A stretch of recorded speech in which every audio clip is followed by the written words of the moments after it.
Assalamualaikum warahmatullahi wabarakatuh. Hai Bapak Ibu semuanya, kembali lagi bertemu dengan saya calon guru penggerak angkatan 7 yaitu Ibu Budi Rahayu.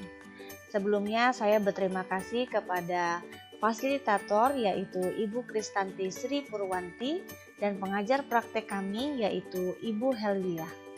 Pada ruang kolaborasi ini saya akan bersama-sama dengan kelompok yang terdiri dari Ibu Rokoyah, Ibu Nisa, Pak Dedi, Ibu Mita, Ibu Erlinda, dan Ibu Ari. Nah, sebelum kita akan membahas tentang satu kasus yang kami angkat di dalam pembahasan ruang kolaborasi ini, sebelumnya kita berpantun ria. Naik taksi sama Neng Salsa, bawa roti sama bakpia, walau presentasi sambil puasa, tapi hati tetap bahagia. Oke, baik Bapak Ibu, berikut akan kami sajikan kasus yang akan kami tampilkan yaitu mengenai Ibu Bella. Ibu Bella seorang wakil kepala sekolah. Dia merupakan single parents yang mempunyai seorang anak berumur 5 tahun. Ibu Bella sulit mendapat asisten rumah tangga yang bisa dipercaya. Asisten rumah tangga yang sering berganti juga akhirnya berakibat kepada masalah perkembangan anaknya. Ibu Bella memutuskan membawa anak ke sekolah sebagai tanggung jawab sebagai orang tua. Namun, ada guru di sekolah yang merasa khawatir Ibu Bella tidak melaksanakan tugasnya secara penuh, baik sebagai guru maupun sebagai wakil kepala sekolah. Nah, kita akan bahas perdalam mengenai studi kasus tersebut. Apa nilai-nilai yang bersaling bertentangan dalam studi kasus tersebut?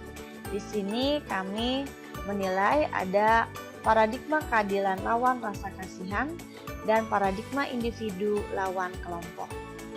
Siapa sajakah yang terlibat dalam situasi tersebut? Yaitu kepala sekolah, rekan guru, dan penjaga sekolah. Apa fakta-fakta yang relevan dengan situasi tersebut?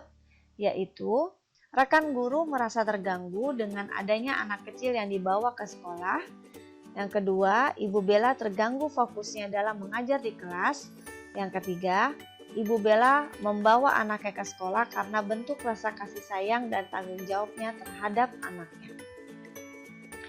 Selanjutnya, mari kita lakukan pengujian benar atau salah terhadap situasi tersebut.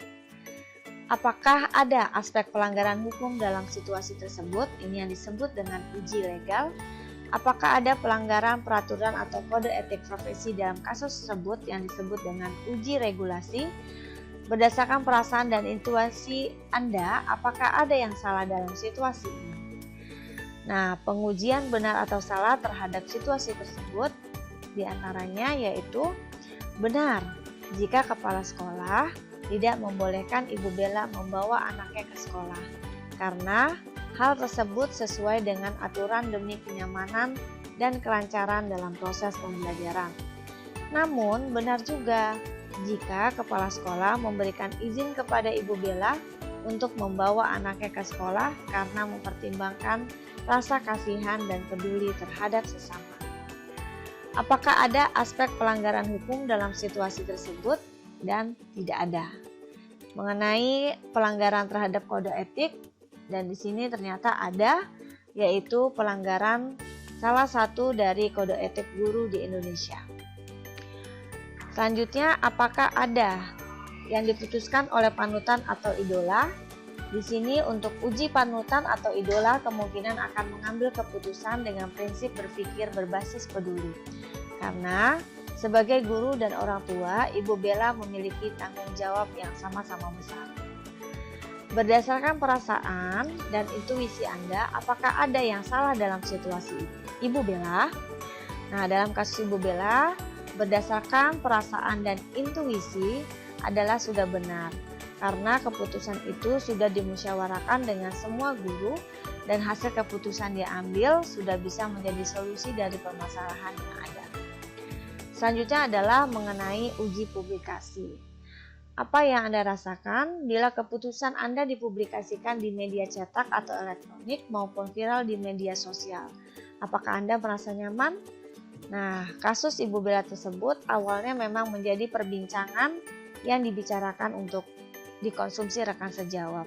Namun, ketika kepala sekolah sudah mengambil keputusan, sehingga rekan sejawat lainnya pun ikut mendukung keputusan kepala sekolah dan pada akhirnya juga turut mendukung membantu penjagaan anak ketika Ibu Bella bekerja. Apakah ada sebuah penyelesaian yang kreatif dan tidak terpikirkan dalam penyelesaian masalah ini? Dan di sini kami memperoleh 3 alternatif, yaitu 1. Mencari kontrakan di dekat sekolah. 2. Menitipkan ke daycare yang dekat sekolah. Yang ketiga, mencari orang tua murid sebagai pengasuh anak. Apakah keputusan yang akan Anda ambil? Nah, sebagai kepala sekolah, yang diambil keputusan adalah mengizinkan Ibu Bella membawa anaknya ke sekolah, namun kepala sekolah meminta agar Ibu Bella wajib memenuhi persyaratan yang diajukan. Apa saja syaratnya? 1. Anak tersebut didaftarkan menjadi murid PAUD sehingga saat KBM anaknya juga sedang bersekolah. 2. Sepulang PAUD, anak tersebut dilanjutkan diasuh oleh istri penjaga sekolah. Yang ketiga, tetap bertugas sebagai wakil kepala sekolah dengan penuh tanggung jawab. Nah, prinsip yang digunakan dalam pengambilan keputusan ini berpikir berbasis pada rasa peduli. Idealnya, kita tetap melaksanakan peraturan yang sudah berlaku tanpa pengecualian. Namun, kadang pengecualian dapat dibenarkan karena pada kasus ini, jika tidak diperbolehkan membawa anaknya, Ibu Bella bisa terganggu dalam melaksanakan tugas karena pikirannya terpecah.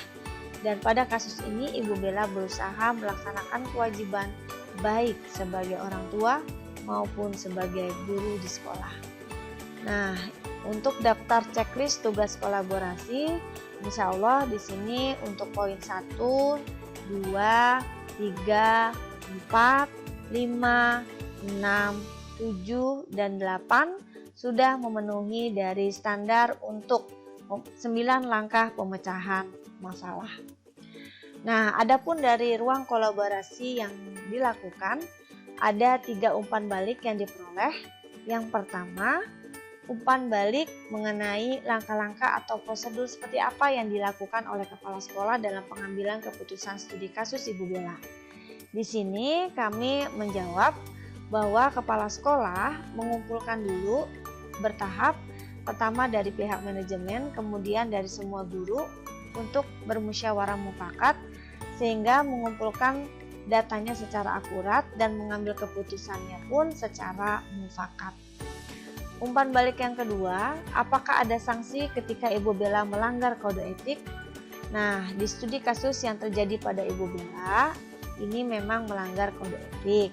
Namun tidak diberikan sanksi, melainkan kepala sekolah memberikan pembinaan kepada Ibu Bella dan kepada guru-guru lainnya agar hal serupa tidak dianggap remeh oleh guru yang lain.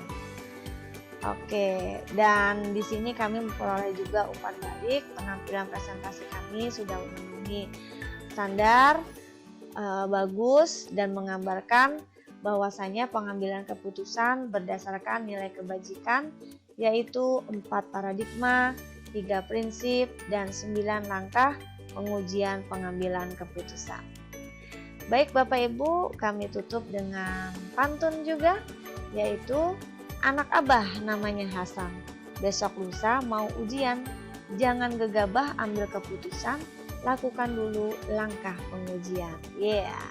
Maka kita terapkan 9 langkah ya untuk pengambilan keputusan. Satu lagi Bapak Ibu sekalian, goreng tape buat munggahan, makan bersama di rumah mertua. CGP agen perubahan, maju bersama, hebat semuanya. Baik Bapak Ibu sekalian, demikianlah kolaborasi di kelompok kami dalam penyelesaian tugas di modul 3.1. Semoga berkenan dan bermanfaat. Wassalamualaikum warahmatullahi wabarakatuh.